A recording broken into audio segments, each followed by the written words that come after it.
বলিউড অভিনেতা সালমান খানের বাবা বরেণ্য চিত্রনাট্যকার সেলিম খান মুসলিম ধর্মের অনুসারী হলেও তাদের বাড়িতে উদযাপন করে থাকেন দোল পূর্ণিমা, দীপাবলি, বড়দিন ও ঈদ। তাদের বাড়িতে গণপতি পূজাও হয়।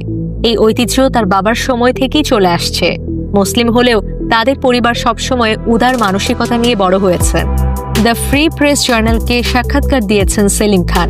তিনি বলেন, ইন্দোর থেকে এখন পর্যন্ত আমরা কখনো গরুর মাংস খাইনি। বেশিরভাগ মুসলমান গরুর মাংস খান, কারণ এটি সবচেয়ে সস্তা মাংস। হযরত মুহাম্মদ সাল্লাল্লাহু আলাইহি ওয়াসাল্লামের উদ্ধৃতি দাবি করে সেলিম খান বলেন, নবী মুহাম্মদ স্পষ্টভাবে বলেছেন, গরুর দুধ মায়ের দুধের বিকল্প এবং এটি উপকারী জিনিস। নবী মুহাম্মদ সাল্লাল্লাহু আলাইহি ওয়াসাল্লাম সব ধর্মের ভালো দিকগুলো গ্রহণ করেছিলেন, যেমন শুধু হালাল মাংস খাওয়া, যা তিনি ইহুদিদের কাছ থেকে গ্রহণ করেন, যারা একে কোশের বলেন। তিনি বলেছেন, প্রতিটি ধর্মই ভালো এবং প্রত্যেকেই আমাদের মতো একজন সর্বশক্তিমান ঈশ্বরে বিশ্বাস করেন। বলেন সেলিম খান।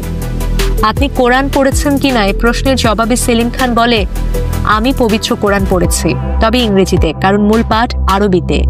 ইসলাম ধর্মের শিক্ষা ও কোরআনের শিক্ষার মধ্যে কোনো পার্থক্য আছে কিনা তা যাচাই করতে কোরআন পড়েছি।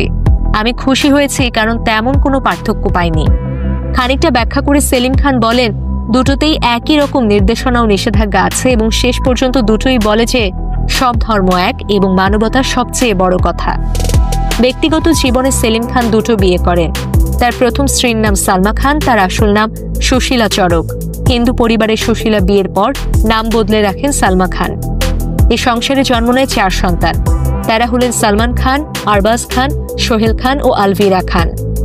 1981 সালে অভিনেত্রী হ্যালেন রিচার্ডসনকে বিয়ে করেন সেলিম খান। এই সংসারে তাদের কোনো সন্তান নেই। পরে অর্পিতাকে দত্তক নেন এই দম্পতি।